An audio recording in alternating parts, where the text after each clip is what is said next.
सब लोग हमेशा बहुत ज़्यादा परेशान रहते हैं कि अपने बच्चों की जो रीजनिंग एबिलिटी है या जो ब्रेन की पावर उसको कैसे इंक्रीज किया जाए।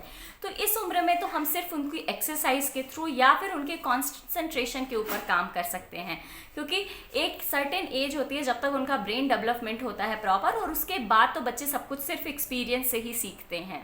तो ऐसे हम एज अ पेरेंट क्या कर सकते हैं कि बच्चों की जो कॉग्निशन एबिलिटी है, उनकी जो ब्रेन की पावर है, उसको बढ़ा सकते हैं या इम्प्रूव कर सकते हैं। हम सब लोगों को पता है कि ब्रेन की हेल्थ में बच्चों की कॉग्निशन पावर आती है, उनकी मेमोरी आती है, उनकी प्रॉब्लम सॉल्विंग स्किल्स आती है। ये सब कुछ कहीं ना कहीं डायरेक्टली और इनडायरेक्टली ब्रेन से ही रिलेटेड होता है। तो ब्रेन की पावर को इम्प्रूव करने के लिए कुछ न्यूट्रिएंट्स बहुत ज़्यादा ज़रूरी होते हैं डाइट में। उसमें से सबसे इम्पॉर्टेंट होता है ओमेगा 3 फैटी एसिड। हम सब लोगों को पता है कि अखरोट जो होते हैं वो ओमेगा 3 फैटी एसिड में रिच होते हैं। उसके साथ ही जितने भी नेचुरल फैट है, प्लांट बेस्ड फैट हैं, वो सभी ब्रेन के डेवलपमेंट के लिए बहुत अच्छे माने जाते हैं और बहुत ज़रूरी भी होते हैं। नेक्स्ट होता है आयरन।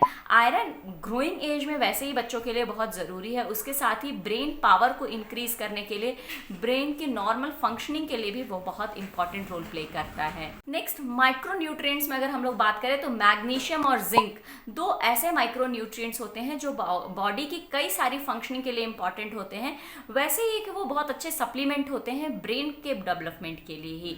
नेक्स्ट होता है विटामिन डी। अभी तक हम लोगों को यही पता है कि विटामिन डी बच्चों के बोन्स के हेल्थ के लिए बहुत अच्छे होते हैं, लेकिन बोन्स के साथ ही बच्चों के ब्रेन के डेवलपमेंट के लिए भी विटामिन डी बहुत ज़्यादा ज़रूरी होता है। और विटामिन डी सप्लीमेंट से जो दिया जाए वो ठीक है, लेकिन जो सन रेज होती हैं उससे जो विटामिन डी मिलता है वो सबसे बेस्ट होता है बच्चों के लिए। नेक्स्ट होते हैं जो विटामिन बी की फैमिली होती है, जैसे विटामिन B6 है, विटामिन B12 है। ये सभी ब्रेन के डेवलपमेंट के लिए बहुत ज़रूरी माने जाते हैं। फोलेट को तो ब्रेन बूस्टर भी माना जाता है। और इसके साथ ही विटामिन ई और एल लिथेनिन एक अमाइनो एसिड होती है। ये दोनों चीज़ें भी बहुत ज़्यादा ज़रूरी होती हैं ब्रेन के प्रॉपर डेवलपमेंट के लिए और साथ ही साथ उनकी लर्निंग कैपेसिटी को बढ़ाने के लिए।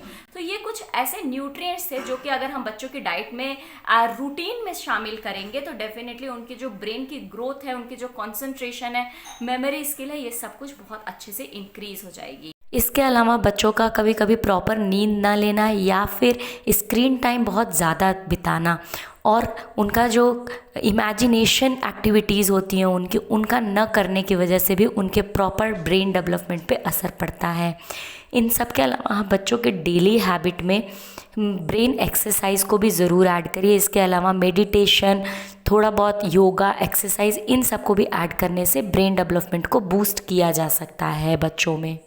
उम्मीद करती हूँ कि ये सारी इन्फॉर्मेशन आपको अच्छी लगी होगी। अगर वीडियो आपको पसंद आई होगी तो लाइक करिएगा। मिलती हूँ आपको अपने नेक्स्ट वीडियो में। Till then take care, bye bye, happy babies.